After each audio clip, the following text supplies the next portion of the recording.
Hello बच्चों, आज हम कक्षा 8 की विज्ञान में इकाई 2 मानव निर्मित वस्तुओं के प्रश्न उत्तर करेंगे।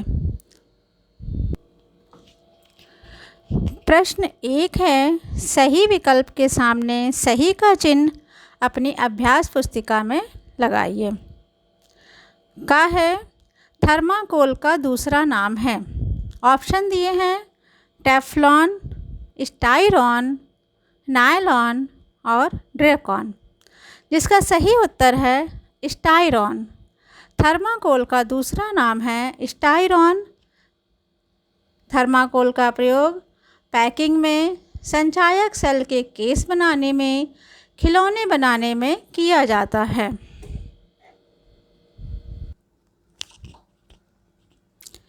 प्रश्न 1 का ख है, पौधों का मुख्य पोषक तत्व है। ऑप्शन दिए हैं गंधक, ऑक्सीजन, नाइट्रोजन और कार्बन। इसका सही उत्तर है नाइट्रोजन। पौधों का मुख्य पोषक तत्व नाइट्रोजन है।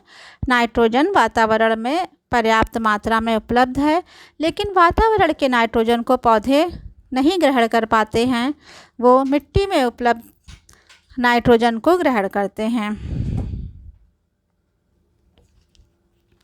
प्रश्न ग है, फेरिक ऑक्साइड मिलाने से निर्मित कांच होता है।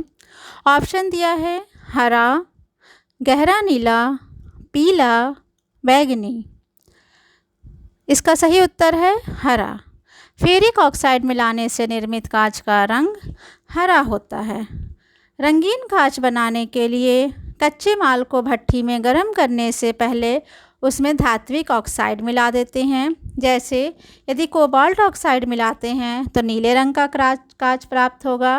फेरिक ऑक्साइड मिलाने से हल्के नीले रंग का कांच प्राप्त होगा तथा क्रोमियम ऑक्साइड से हल्के हरे रंग का कांच प्राप्त होगा।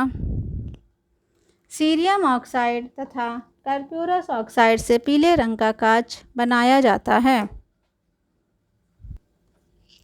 प्रश्न घ है, खिड़कियों में प्रयोग किया जाता है। ऑप्शन है कठोर कांच, फोटोक्रेमिक कांच, फ्लिंट कांच, साधारण या मृदु कांच। इसका सही उत्तर है साधारण या मृदु कांच। खिड़कियों में साधारण या मृदु कांच का प्रयोग किया जाता है। साधारण कांच सोडियम कार्बोनेट, चूना पत्थर और सिलिका को मिलाकर के बनाया जाता है। इसका उपयोग बोतल, परख नली, खिड़की के शीशे आदि बनाने में किया जाता है। प्रश्न 2 है, सही कथन के सम्मुख सही का और गलत कथन के सम्मुख गलत का निशान लगाना है। का है फोटोक्रोमिक कांच प्राप्त करने के लिए उसमें कुछ सिल्वर आयोडाइड मिलाया जाता है। इसका उत्तर सही है। आजकल फोटोक्रोमिक कांच के लेंसों का उपयोग किया जाता है। इस कांच में सिल्वर आयोडाइड मिलाया जाता है।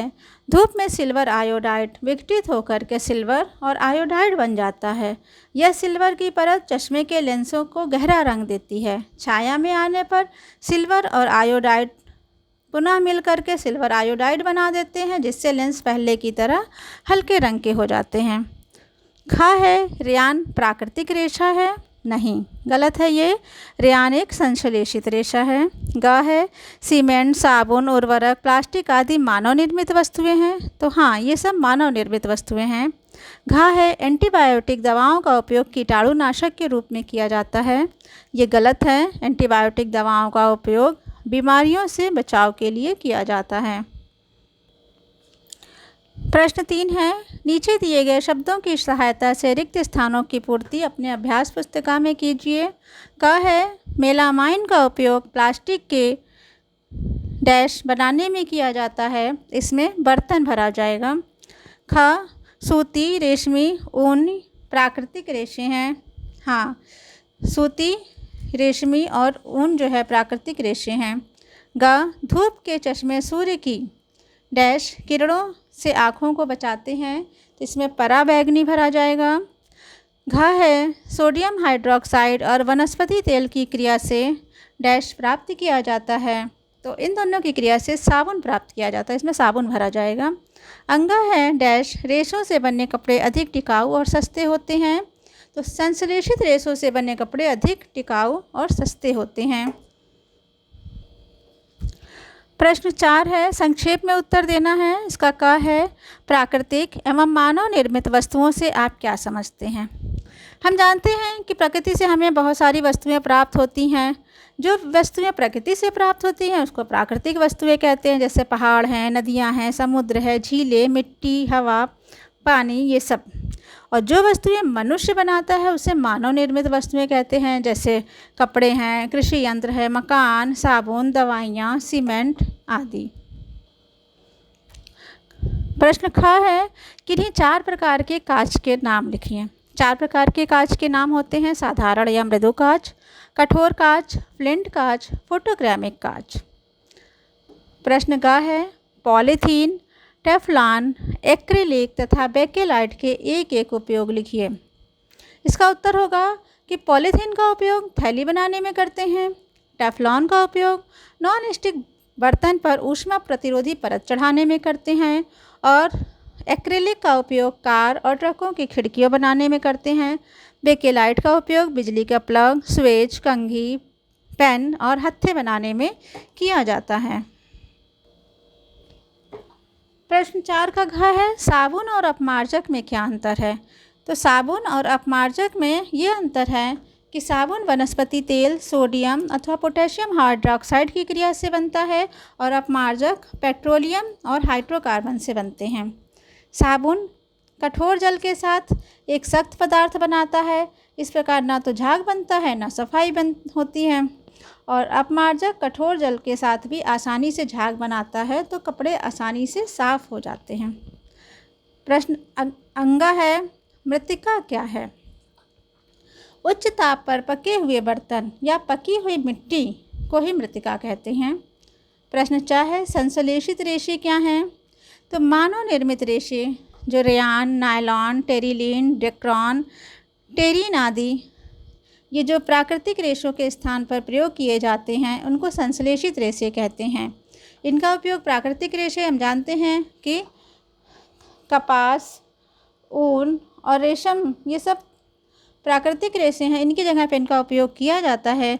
और संश्लेषित रेशे भी ऊन और रेशम की भांति दिखने वाले बनाए जाते हैं। प्रश्न 5 है कि खंड क में अधूरे वाक्य दिए हैं और खंड ख में कुछ अधूरे वाक्य दिए हैं, इनको आपस में मिलाना है।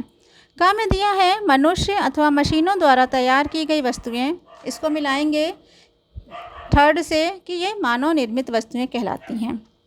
दूसरा है, मकान बनाने में, इसको मिलाएंगे 5th ऑप्शन से, ईंट, सीमेंट, सरिया आदि का प्रयोग किया जाता है। तीसरा है, सीमेंट के नए प्लास्टर पे, इसको 2nd ऑप्शन से मिलाएंगे कि पानी का छिड़काव आवश्यक होता है। 4th है, कृषि उत्पादन बढ़ाने के लिए, इसको 1 से मिलाएंगे, उर्वरकों का प्रयोग किया जाता है। 5th है, रेयान के रेशों को, इसको 4 से मिलाएंगे, कृत्रिम रेशा भी कहा जाता है। अब प्रश्न 6 है। प्रश्न 6 का क है कि भूमि में पोषक तत्वों की पूर्ति के लिए कौन कौन से उपाय किए जा सकते हैं। इसका उत्तर है कि भूमि में पोषक तत्वों की पूर्ति के लिए नंबर 1, भूमि को जोतकर कुछ समय के लिए छोड़ देना चाहिए, जिससे पोषक तत्वों की पूर्ति पर्यावरण से अपने आप होती रहती है। दूसरा है, फसल चक्र के नियमों का पालन किया जाए। तीसरा है, भूमि में पोषक तत्वों की तत्काल पूर्ति के लिए यानी तुरंत पूर्ति के लिए विभिन्न प्रकार के रासायनिक खाद डाले जाते हैं। प्रश्न ख है, धूप में बाहर निकलने पर हम धूप के चश्मों का प्रयोग क्यों करते हैं।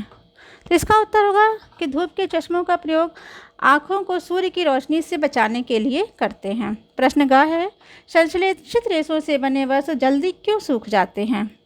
तो इसका उत्तर होगा कि संश्लेषित रेशों से बने वस्त्र हल्के होते हैं, इसमें सिकुड़न नहीं होती है और ये जल्दी सूख जाते हैं। प्रश्न घ, जैव निम्नीकरण एवं अजैव निम्नीकरण में क्या अंतर है।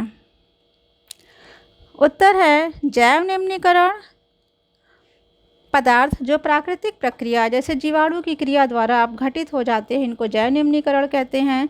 जैसे कागज़, सूती कपड़ा, ऊनी वस्त्र, लकड़ी, ये सब हैं। और जैव अनिम्नीकरण जो प्राकृतिक क्रियाओं द्वारा विघटित नहीं होते हैं, इनको जैव अनिम्नीकरण कहते हैं। जैसे प्लास्टिक की थैलियाँ, टिन इत्यादि। इस प्रकार पाठ 2 के सभी अभ्यास कार्य खत्म हुए। इसको आप सब लोग अपनी कॉपी में लिख लीजिए और याद कर लीजिए।